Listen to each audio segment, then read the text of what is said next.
Today on Upstart TV, suicide rates in the construction industry reach alarming levels. We take a look into this silent epidemic.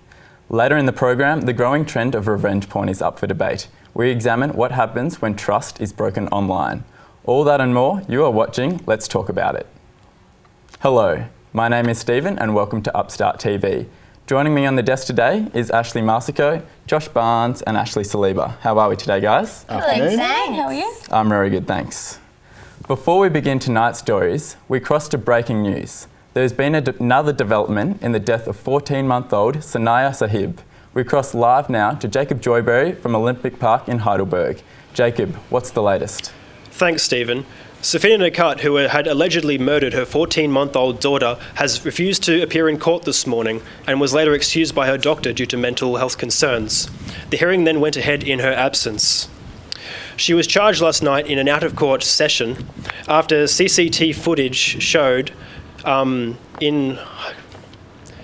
her walking towards Olympic Park on Saturday morning with a baby in a stroller and leaving short time after without the baby. She was seen walking calmly.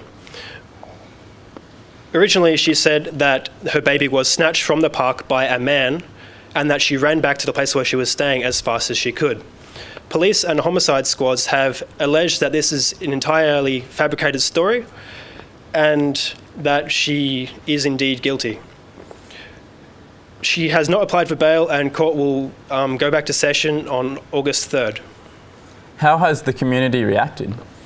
The community is in complete shock and sadness. Everyone is mourning the death and loss of poor little Sanaya. The Heidelberg United Football Club have held a minute's silence in her honour in a game recently this week, with her grandmother and two cousins in attendance. The community has also rallied together to place tributes with things such as teddy bears and flowers at Olympic Park where the incident happened. Thank you. That was Jacob Joyberry, live from Olympic Park. Guys, what a terrible story. Absolute disaster, isn't it? I mean, it's the nightmare scenario. Yeah, look, it's pretty sad, and I think condolences go out to baby Sanaya's family, and it's pretty nice to see that the community is rallying together, especially with the grandmother and cousins at the local soccer club. Yeah, it's incredible to see the community come together in such a sad time and to bond together and try and battle. Absolutely. And looking forward now, it's going to be interesting the way to see how we all react to all this. As Jacob said in his report there is a mental health issue at play.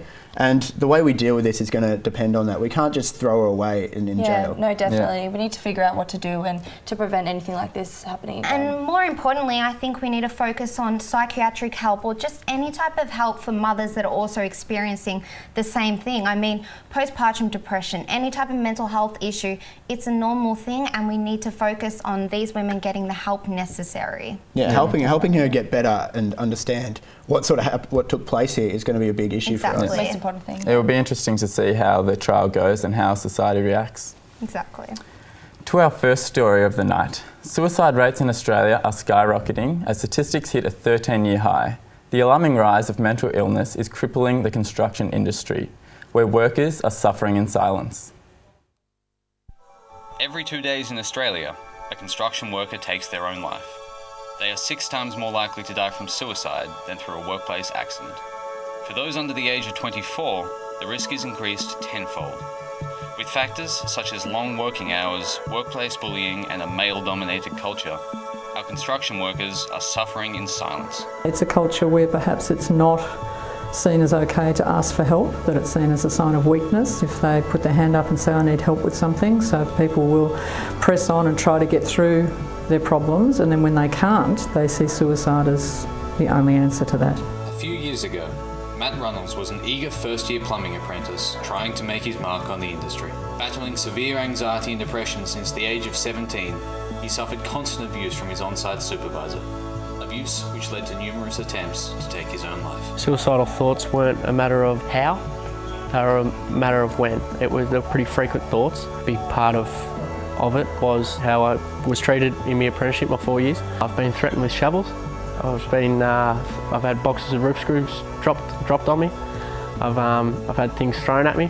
So I see it all the time now, and I don't know if I see it more so now because I'm keeping an eye out for that sort of stuff, and I know how detrimental it is to your health. but I see that stuff all the time. Runnels' personal battle is a situation faced by thousands of construction workers across the country every day. To make matters worse, the negative stigma surrounding mental health often discourages workers from reaching out and seeking support. One of the reasons that the suicide rates are so high is because of the stigma and the taboo around suicide, that people don't think it's okay to tell somebody that that's what they're thinking about. People mock mental health because they don't understand it, and they still do now. I'm all right with that because I know that somewhere indirectly or directly I'm helping someone. So, but yeah, people will mock something that they haven't ever experienced. With young apprentices representing the next generation of our construction industry, education is the starting point for reducing the stigma surrounding mental health. Incolinks Life Care Suicide Prevention Program is one such initiative, providing training sessions and education to all first-year Victorian building apprentices about a range of issues affecting young workers. So the Life Care Suicide Prevention Program is aimed at reducing risk factors for young people in the building and construction industry. We deal with over 12 TAFEs across Victoria. We speak to 8,000 first-year building and construction apprentices every year, and the idea is to encourage their self-efficacy, build their own strengths, so that they're able to handle the risk factors that we know contribute towards suicide. We do all this work with the apprentices. They're the guys that are coming in, so that culture is slowly changing. There's leadership in the industry now that's changing as well. So yeah, traditionally men haven't been so great, but I think we are, as a community and as an industry, I think we're actually getting a lot better. Whilst many men with mental health problems still suffer in the shadows, Runnels' close experience with suicide has given him a new outlook on life. Drawing inspiration from his personal battle, the 24-year-old created Mindful Australia, a foundation which aims to broaden society's knowledge of suicide prevention and break down negative stigmas associated with mental health. His piece of advice: there is no shame in asking for help. I have realised what my purpose is after experiencing what I have. We sort of only seem to prick the ears about it once it's too late, or we have a near miss. So hopefully we can rid the system of that stigma and have people talking about it before it gets to that stage. And when mind's a powerful thing. When it's working for you, you can do anything you want. When it's working against you, you can't do anything. So it's something that needs to be treated just the same as if you break a bone. Harry Valerio with that report. Those statistics are just staggering, aren't they? Absolutely. I mean, once every 2 days a tradesman taking their life, that's just shocking. Yeah, and 6 times more likely to die from suicide than from a workplace accident. It's even higher for the younger. Yeah, under 24 years old, they're 10 times more likely, so. And I think we need to touch on how courageous Matt is. I mean, Absolutely. He's a 24-year-old young male, and he's sharing his story, he's talking about overcoming the stigma, and most importantly, he's showing that for men, it's okay to talk about your emotions and your feelings. Yeah, incredibly brave of him to overcome something so bad as to what he went through. He overcame mental health issues. Yeah. And I can't believe he had shovels, boxes and nails thrown at him. That's just... Yeah, it would be a disaster as a first-year apprentice when you're just starting out in the industry to have that bullying and harassment on the work site like that. I don't know how you would possibly deal with that. And it's a credit to him that he has dealt with it. Yeah. And now he's trying to remove that stigma that we have in place. And why is that stigma there? Why are men afraid to talk about their feelings? You know, taking it back to construction, I think there's this macho culture. You know, they fix things, they don't need to be fixed. And it's seen as what we had Kerry Dawson, she talked about how it's seen almost as a sign of weakness if they talk about their feelings. And, you know, relating back to what you said, there's this stereotype that if men talk about their feelings, it's seen as almost feminine. And I think particularly in construction, men are perceived as they're the strongest, they're the toughest men in society, and you know, which makes it even harder for them to come out and talk about it. Yeah, Steve, you've worked in construction for a couple of years now. Do you see that sort of presence on the workplace? It's a macho industry. I think it's fair to say there's a macho culture, and I mean everyone on the work site is male. Maybe it isn't obvious. Yeah, we never talk about our feelings to each other, and personally I don't really talk about my issues with people. I'd rather just kind of Bottle it up and grab a beer on the weekend. And I guess that's the difference between males and females. I know personally, if I was suffering, if I had anything wrong with me, I mean, I go to my mum just about anything. Oh, I cut my arm. Mum, I've got something's wrong with me. I mean... But is there a difference between cutting your arm and having mental. But at the end of the day, my point is females will talk, well, I know me in particular, I'm going to talk about everything, whether it be to a professional, to my family, to my friends, and I think that's the difference, I think that's something that is just genuinely understood in society, that it is more socially acceptable for women to come forward and talk about their feelings as opposed to men. And like you said, they bottle it up. I think also men need to be taught to think beyond this stereotype. I mean, it's okay to talk about your feelings and it's okay to have emotions. It's normal, it's human. Would you talk about your feelings, Josh? I'm not sure I would. It depends on the scenario, I suppose, but I'm definitely not, if I have one thing go wrong, I'm not going to explode in a talk. I mean, if I have something that's been building up, I like to get it off my chest, but I don't really seek But just help. your language then, you're going to explode because you have one issue. I mean, can you not bring up one issue that you had in your day without exploding? Well, that is the problem, isn't it? Yeah. I would rather not do that until it becomes a bigger issue. And that's exactly what the issue is here. So not only do I have to change, but the whole gender has to change. So how do we get men to treat their emotions and talk about the emotions the same as females, do you think?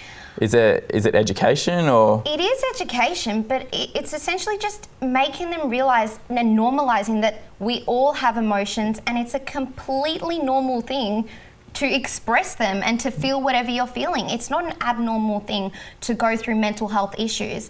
And I think, even a way that we can do this is stop with the mental health, because there's this negative stigma and connotation on the actual term mental. You associate it with being some type of illness, crazy, and I think the term brain health can essentially be a step forward. Yeah. We need to treat the mind like it's we about changing treat the the body. vocabulary and treating it like if you break your leg, you see the doctor. If you're having mental issues or you're having emotional issues and having a hard time, you go see your doctor as well. It's exactly the same. Yeah, it should be the same, but it isn't, and that's the problem. I mean, 1 in 5 Australians are going to experience a mental problem this year, but half the gender isn't going to do anything about it, and that's clearly an issue. It's very concerning, and like Lewis said from Inklink, he did say they're implementing new programs into young apprentices to teach them how to recognise in themselves and in their colleagues signs of mental illness, and to be able to come forward and talk about it. Yeah, that is definitely a good step forward. I think that the way to get rid of this stigma is to introduce a new generation of men that have no problem talking about their feelings, and the way Inklink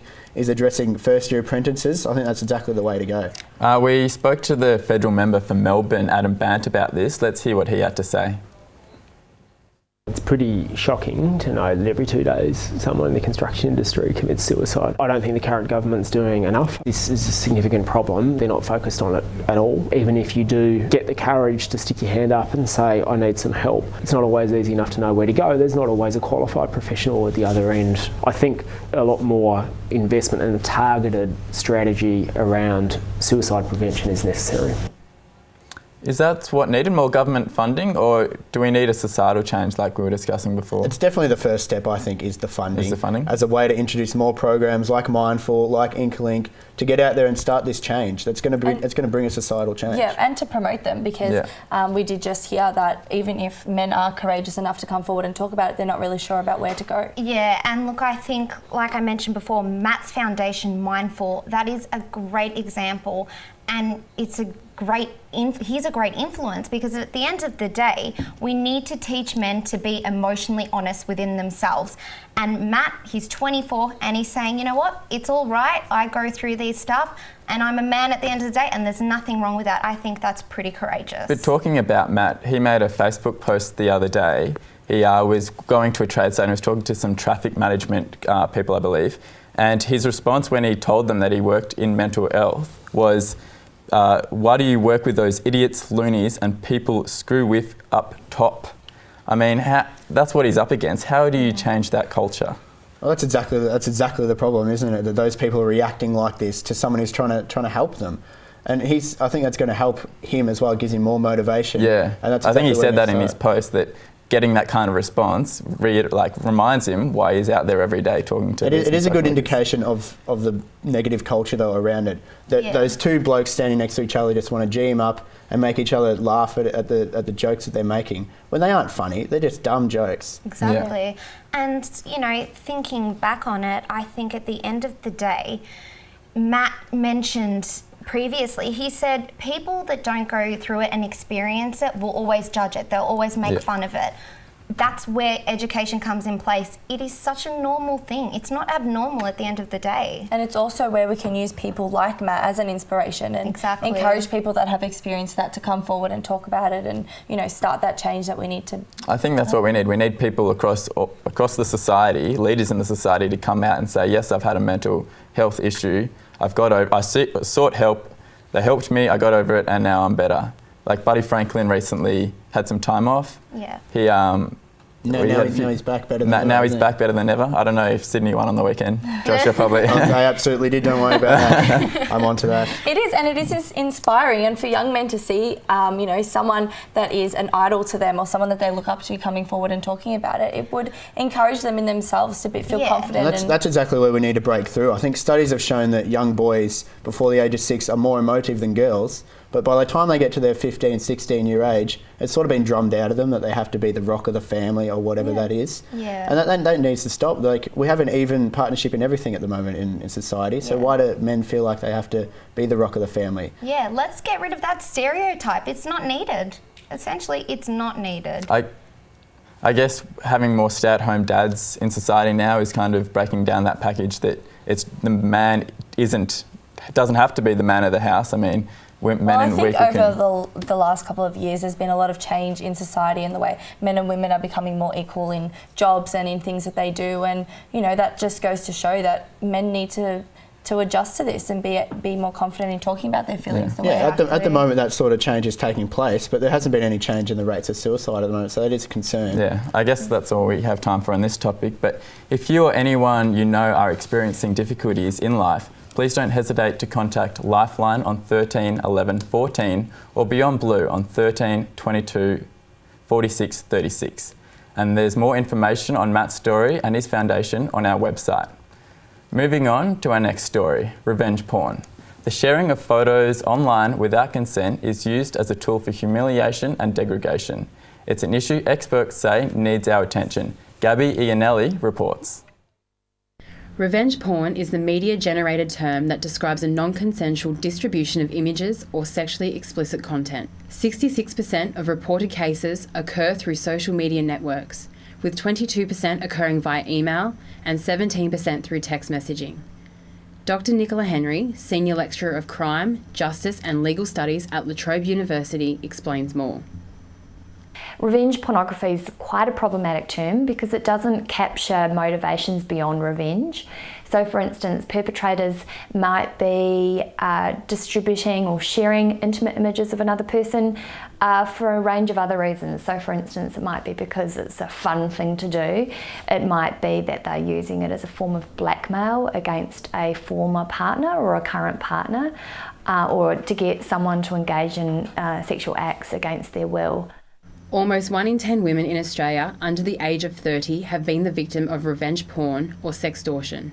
That's almost 1.2 million women who've had their private information shared online without their consent. Sally, who has asked to remain anonymous, is one such victim. And it started when she took the opportunity to log onto my laptop and take some information from my Facebook and private photo albums. I was approached by one of my co-workers in the office asking when we're going to meet up and perform sexual activities. I was really shocked by this, as I had no idea what he was talking about and why he would ask me this, and I felt violated and as if I was being made a joke of in the office. Sorry, just take a sec. I was so horrified. After he saw the shock on my face, he went on to show me the Facebook account that I had no knowledge about. He showed me the message between the fake account and him, and it was after this that I discovered the account was created in a purely revengeful way and went straight to my boss about it. In the latest Royal Commission report into family violence, Victoria Police stated that perpetrators' use of technology to control, intimidate, stalk and harass victims is a rapidly growing problem and was frequently raised as a concern in consultations and submissions. In October 2015, Labor introduced a bill to make it a federal offence to distribute or threaten to distribute private sexual images or film clips without consent. Under the proposed amendments to the Criminal Code, anyone who partakes in revenge porn will be liable for up to 3 years in jail. These laws will apply to images or film clips posted on websites or distributed via SMS, email and social media. We think it's really important for the law to send a very clear signal saying that this is not the case, that the law and the government and the parliament treats this behaviour very seriously, that it's criminal behaviour, and that anyone who's considering sharing material of this kind needs to be really putting consent at the front of their thinking. It's been 6 months of the government saying, we think this is an issue, we think we probably ought to do something about it, but we'd like the states to agree on a way forward. And unsurprisingly, 6 months later, we've seen no action. We live in a digital world and people can access photos whenever they want to. If we can't stop people from doing it, there should be proper legal action towards what I consider a crime. I would want to see a lot more being done than just a fine being paid. This account could have ruined my career if I didn't take immediate action, and possibly even have affected my romantic life as well. According to Microsoft statistics, 500 people have requested to have revenge porn related images of themselves taken down. Over 180 of these requests have not been met. This is concerning stuff. I knew this kind of thing happened, but I had no idea it was this prevalent. Absolutely. I mean, 1.2 million under the age of 30 women in Australia. I mean, that's just shocking, isn't it? So concerning, considering we fall into that demographic. It's quite scary. Yeah, and I mean, Dr. Nicola Henry, she mentioned 3 points as to why men do it. She said it's a fun thing, revenge and blackmail, and to essentially to get girls to do sexual acts without their consent.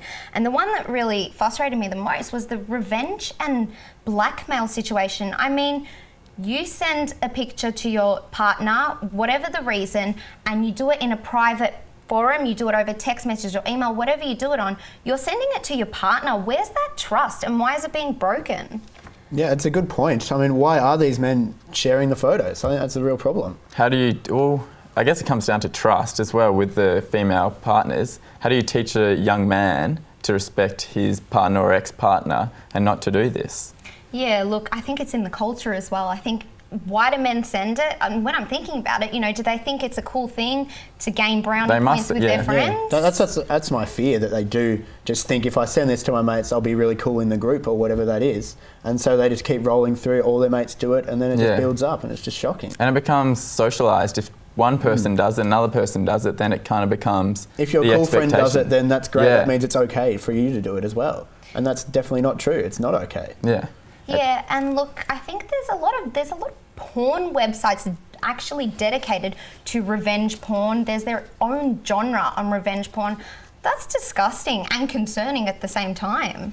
Surely, or not surely, but maybe one of the messages we need to say is to tell women not to send these photos. Well, we can't really victim blame, can we? I mean, well, is that what it is? But surely that's the most obvious answer to this if you don't want to end up in this situation. The problem doesn't occur if you don't take the photo, but it's not their fault, it's being shared. Yeah, and it's concerning that young women are still willing to do it, you know, being aware of what could possibly happen. And or maybe they're not aware, maybe that's the issue. Look, I think we're all aware, but at the end of the day, you think it won't happen to me, my partner's not like that, and that's generally the issue most of the time. People think it's not going to happen to me. I think if it is a case of revenge where an ex-boyfriend is sending out these photos, at the time a girl's not going to be thinking, oh, I better not do this because of what he might do with it later on, because your frame of mind isn't going to be that you're going to break up or that you're not something bad thinking is of a going couple to months happen. down the track when it could go viral or whatever you're thinking in the time and, you know, of trying to please the person you're with. Is there an expectation on women that this is what you need to do to... I think that there is a growing expectation. It's becoming such an issue. It is. I mean, we're discussing it now. And so a lot of it has to do with porn. I think there's this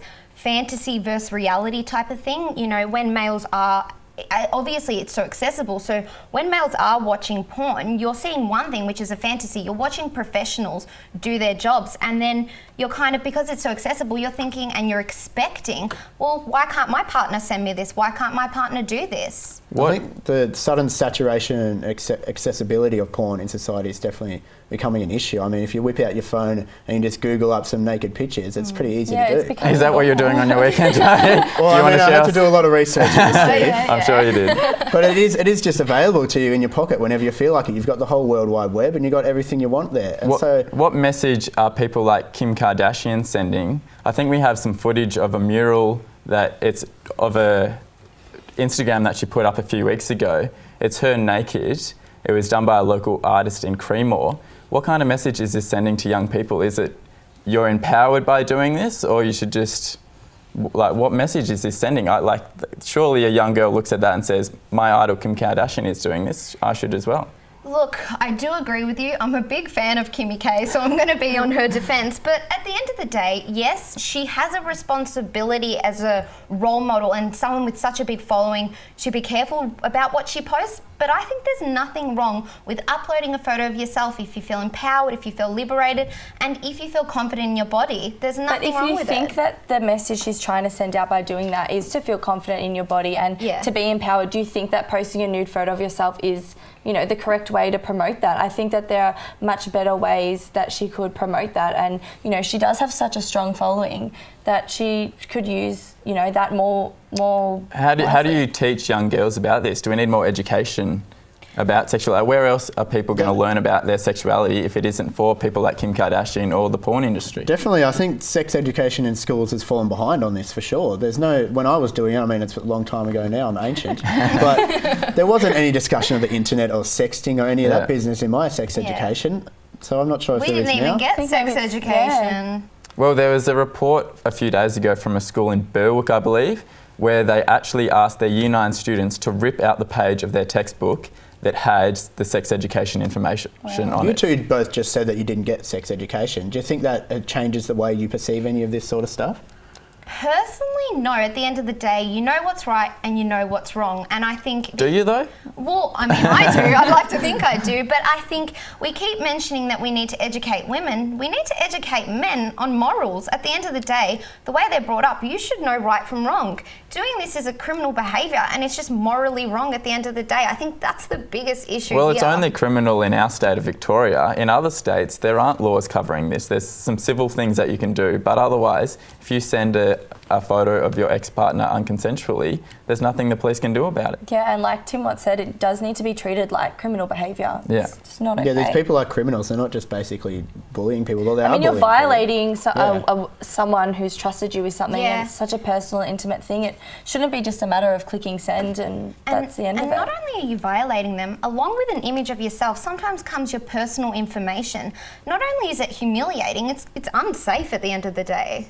Exactly. But how do we move forward from here? I mean, we talked about education. I don't think locking up young boys is really going to achieve a lot. Yeah. And I don't think they're going to be susceptible to the punishment. I guess if someone says they're going to be punished for this, I'm sure that's not on the mind of a 14, 18-year-old young man. So do we just need more education in schools, Josh? Yeah, I think so, definitely. But there's always been need for more education in schools around men treating women the proper way. I mean, respect for women is still behind, even now, and that's just not good enough. I don't know how you address that, but it needs to be done. Yeah, and I mean, education is important, but like I said, it's how we go about this education. So, like we said before, telling men, you could be jailed or you could get a fine.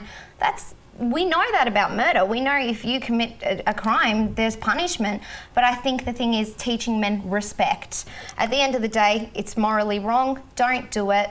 And treat them like you want to be treated. Why doesn't the reaction of a naked photo of a young woman get the same reaction to a man? I mean, Tom Hardley posted a naked photo, or a naked photo of himself was posted on the internet. Yeah. It didn't get anywhere near the reaction I think Kim Kardashian women just did. generally are more concerned with other women than they are of seeing men. I mean, we are, I guess, essentially in competition with each other for whatever reason it is. And I personally wouldn't want to see a naked photo of you, Stephen. As you are.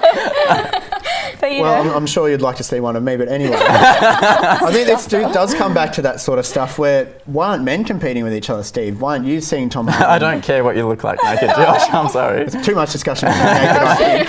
But, so you don't care about men, then why do women care about women? I think women there is that...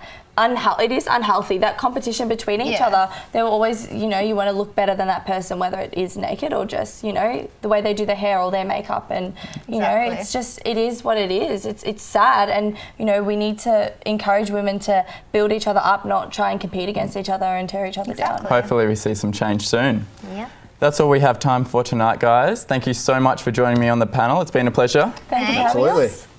The discussion doesn't stop here. You can have your say on tonight's show by going to our website upstart.net.au, or you can follow us at Upstart Magazine. Thank you for joining us. See you next time.